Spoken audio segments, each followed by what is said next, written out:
met a gypsy.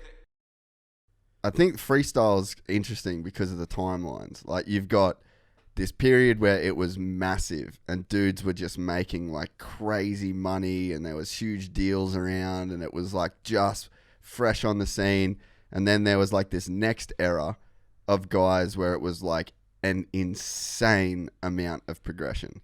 Guys were still making good money, but it wasn't like that kind of money, but those guys weren't doing this kind of trick. So there's like this weird kind of timeline of how that sport evolved. And you end up smack bam in the middle of like this insane progression type of, I guess, that period of freestyle. But so like, where did the background even come from for you to then like get into freestyle, and then what, I guess, you know, we'll get into what led to the progression, because you're one of the most progressive dudes in the sport, really. I never saw myself as that, but maybe that's why. On paper. Yeah, I think I always looked up to other people and got my inspiration from other people. Like, as a young kid, I'd see Travis Pastrana, Nitro Circus, you know, Krusty Demons back in the day, and you know, Matto and Bilko, the local Aussies, and although Bilko is only a year or two older, but seemed about 5 years younger. Yeah, mentally. Still does. Yeah, but I remember, I was just on the farm, just loved bikes, real rev head. My brother and I, anything cars, bikes, whatever. And remember watching Krusty Demons back in the day and watching them start flipping. I do remember Mum poking her head into the land room and watching them back flipping, and she's like, "You're never doing that. You're not allowed to do that." No, I'm gonna do 3. Yeah, and I remember saying, "Oh, you know, never wouldn't mind backflipping one day." But I remember in 2006 being blown away by Travis double flipping. I remember at that point, I hadn't even backflipped. I thought, I wouldn't mind backflipping, but gee, I'd never do 2. And then, that is so gnarly.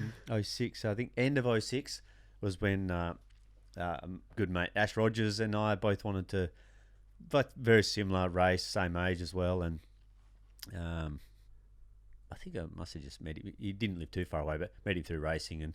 And we took a mountain bike out to a ramp and BMX bike out to a dam and just flipped a couple in the water just to feel it out. Yeah, and then we went back to my family farm, and we had a sand freestyle landing. Yeah. And we just put a bit of a conveyor belt, made a bit of a steep takeoff on one end of it, and just flipped our mini bikes over this sand landing. So very bit of give, a couple of crashes, wipeouts, but we're all good, and you know, it was awesome. But as soon as I did that, I thought, I'm flipping a big bike. You know, I kind of had the mechanics of it in my head, and I knew what needed to be done. And we just further out the back of the farm, next door is a sand quarry basically, and we just found a sort of bit of a hill where they'd been taking sand from, so it was as vertical as sand will get, and maybe 3-4 meters high, and then just like a little bit of a dip. So we had a Bobcat at the time hired, and so I drove that over and just, you know, made a little bit of a landing on one side, and we just plonked I can't even remember, just someone's home built ramp, not a full size FMX ramp, but plonked it on an angle, you know, into this slope, just so enough to get up on the hill. And another guy was with us that we didn't think was going to flip. He had a crack and bailed out, and then I was like, yep, time to go. And I kind of knew in my head what I needed to do, and knew I had to just lean off the back to get the bike spinning, and it worked out. I think I wheelied down the landing and kind of fell off on the first one, but near on landed the first one, and we were so pumped. We just sort of kept flipping over at the sand bit. I think Dad came over at one point to have a look and was just like, that's pretty awesome. But we just wanted to do that stuff because it was just awesome, bit of a thrill. We loved it. Had no thoughts of, you know, actually I don't even know if, I guess we were watching Krusty's. We kind of knew that there could be a career, but didn't think of it as a career path. And just that sort of started it. And then not long after that, my mate Phil, you know, have you heard of Narrogin Revheads? Yes. They had some freestyle. Is that a festival? Like a bit of a festival, Bogan Festival. Yeah. So when we were younger, it was huge. It's like a WA Summer Nats type thing, isn't it? Yeah. 3 days of just burnouts and fuck yeah. burnouts and cars, and so quite a few show cars, and we used to go down, my brother and I used to go down and every now and then, well, most years, and you'd end up just sort of getting on the beers and just, you'd feel like absolute crap. You wouldn't shower for a few days and be camping, and things would just get messy everywhere. You know, it was just dirty, but a fun weekend away. Yeah. I mean, you know, for everyone that loves cars and skids, it's what more Heaven. can you want? Yeah.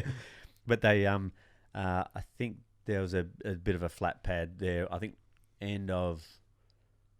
early 07 actually, they ran a state champ freestyle motocross competition there, and Yeah, right. and a mate had told me about it. I thought, oh yeah, I'll just jump on, enter, and see how we go. And at that time, I think I was the first person flipping 75 foot in WA, so I was the only guy at that comp backflipping. But I learned to double grab on the day, and had a few limited tricks, a fairly big whip, and was just like, you know, loving it. But did a big whip, and then looked back at the judges and didn't get back in time, and wiped out and hurt my wrist, and Oh, no. couldn't do much. And turned out a couple of days later, I still couldn't do anything, so I got it scanned and it was broken. So that was the wrist that didn't fully bend when you were holding my wrist. Yeah, It right. was already supported by titanium. But yeah, it kind of lit a fire in me that weekend. And at the end of the year, they announced at the RevHeads event in November that they were going to do a freestyle competition there as well. And that's when Sinks and Shuey came back over.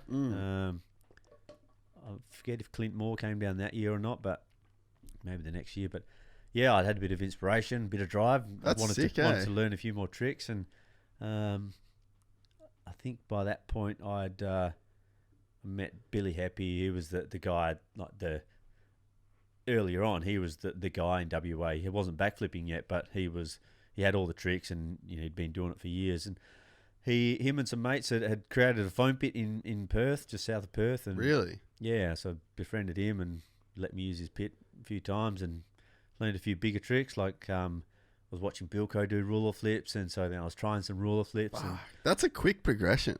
it was, and so I came back at end of 07.